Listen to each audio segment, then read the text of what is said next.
family. Explore, sir. No! Wag na, no! Wag na. Hawakan mo. Wag mo ibato. Pagtubusan. Ano? Tiyan mo si Tita Bebe.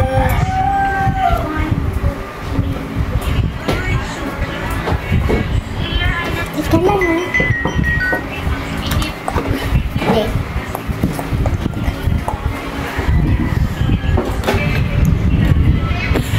Hello, kaanakan.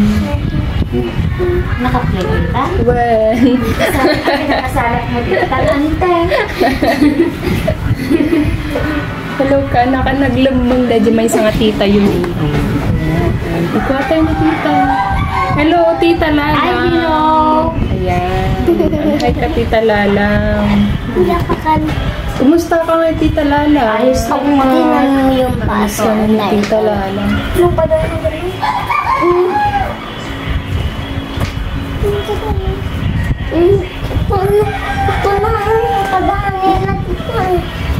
Alam or dibok na ni tita baby. Diyos ko dahil. Ang kapal na kabiro-biro ka pang natita. Isupay. Ibiro ka ni Kansan. Baka mo na pa yung makakita kanyan. Tiakan. Ada ka chat kon. Ay, sika. Hello, my friend. Awitin na kanon. Oh, taga din mo yan. Ala, nagpintas ni tita baby. Kaanakan. Nagpintas.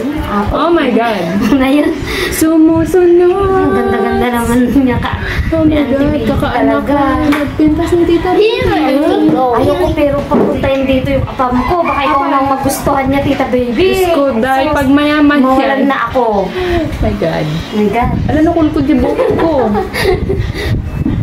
Oh. Amuyo, di ko nadanga ka. Afam ang sagot sa kahirapan. Pero muyo ka kaanakan. Joke-joke lang dahi nga ko ha. Joke-joke lang dahi nga quote nga. Afam ang sagot sa kahirapan. Hindi totoo yun.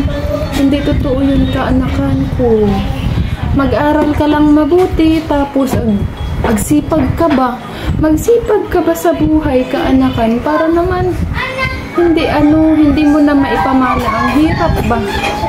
Hindi mo na maipamana ang hirap sa mga magiging anak mo, gano'n. Wag afam ng afam ang iniisip ba?